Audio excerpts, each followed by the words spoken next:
이스라엘 역사는 반복되는 반역과 하나님의 반복되는 인내의 역사입니다. 하나님은 포로지에 있는 이스라엘 장로들에게 그들의 조상들이 걸어온 길을 다시 보여주셨습니다. 광야에서 시작된 불순종, 거듭된 배반에도 불구하고 하나님은 당신의 이름을 위하여 참고 또 참으셨습니다. 이 말씀은 오늘 우리에게도 반복되는 죄와 반복되는 하나님의 은혜를 성찰하게 합니다. 이스라엘 백성의 역사는 곧 우리의 역사이며 그들의 죄와 하나님의 은혜는 오늘 우리의 삶 속에서도 반복되고 있습니다. 첫 번째로 인간은 하나님을 반복적으로 배반합니다. 하나님은 이스라엘을 애굽에서 건져내어서 광야로 인도하셨습니다. 그리고 그곳에서 그들에게 생명의 길을 열어주셨습니다. 그것은 율례와 규례와 안식일을 지키는 것입니다. 이 법은 단순히 인간을 구속하기 위한 것이 아니라 하나님과 동행하며 살아가는 길, 곧 그들을 지키는 생명의 법이었습니다. 그러나 백성들은 하나님이 주신 이 은혜를 기억하지 않았습니다. 오히려 말씀을 멸시하고 안식일을 더럽히면서 다시 우상 앞에 무릎을 꿇었습니다. 하나님은 그들의 모습에 진노하실 수밖에 없었습니다. 그런데 본문을 자세히 읽어보면 이와 같은 구조가 3번이나 반복이 됩니다. 13절에서 14절, 16절에서 17절, 21절에서 22절 말씀입니다. 백성이 배반하고 하나님은 참으셨다.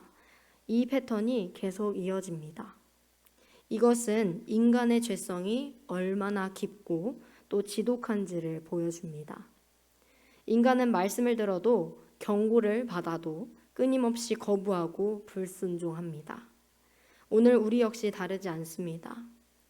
하나님은 규례를 지키라, 안식일을 지키라, 돌아오라 라고 말씀하시지만 우리는 반복해서 세상의 우상을 찾고 또 말씀 앞에 순종하지 않습니다.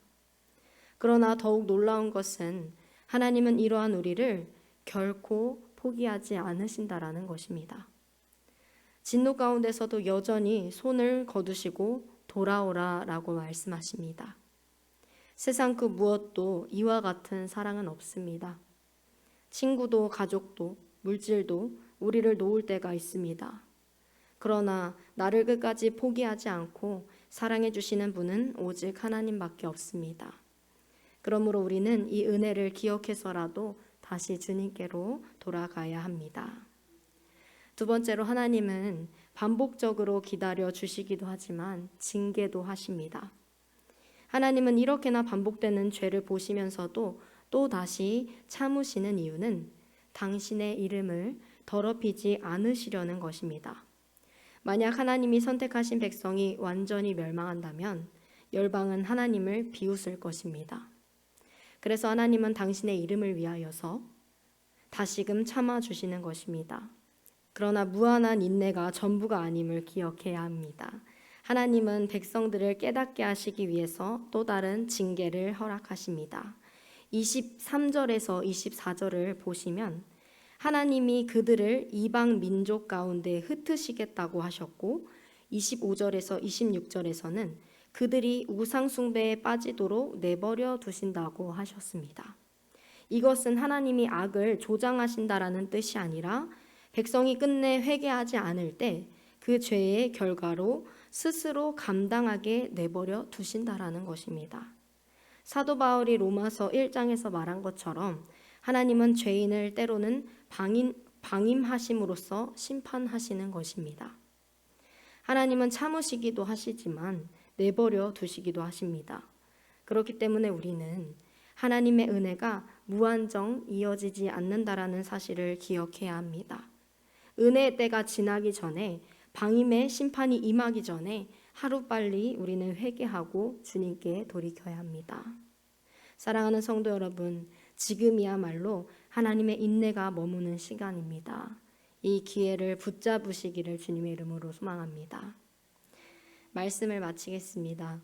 오늘 본문은 반복되는 인간의 죄와 반복되는 하나님의 인내를 보여주고 있습니다. 그러나 동시에 하나님의 인내가 끝없이 지속되는 것이 아님을 경고하고 있습니다. 하나님은 결국 징계를 통해 또는 방임을 통해 당신이 참 하나님 되심을 알려주고 계십니다. 사랑하는 성도님들, 우리 역시 반복되는 죄 가운데 서 있습니다. 우리는 오늘도 지옥에 갈 연습을 하고 있는 것입니다. 그러나 우리는 결코 지옥에 가서는 안 됩니다. 그렇기 때문에 오늘도 하나님은 우리에게 회개의 기회를 주십니다. 하나님이 주신 율례와 규례, 안식일을 지키며 우리는 언약을 소중하게 지키며 살아가야 합니다. 지금이 바로 하나님의 인내가 허락된 은혜의 때임을 기억하시고 하루라도 늦기 전에 하나님께로 돌아가시기를 주님의 이름으로 간절히 축복합니다.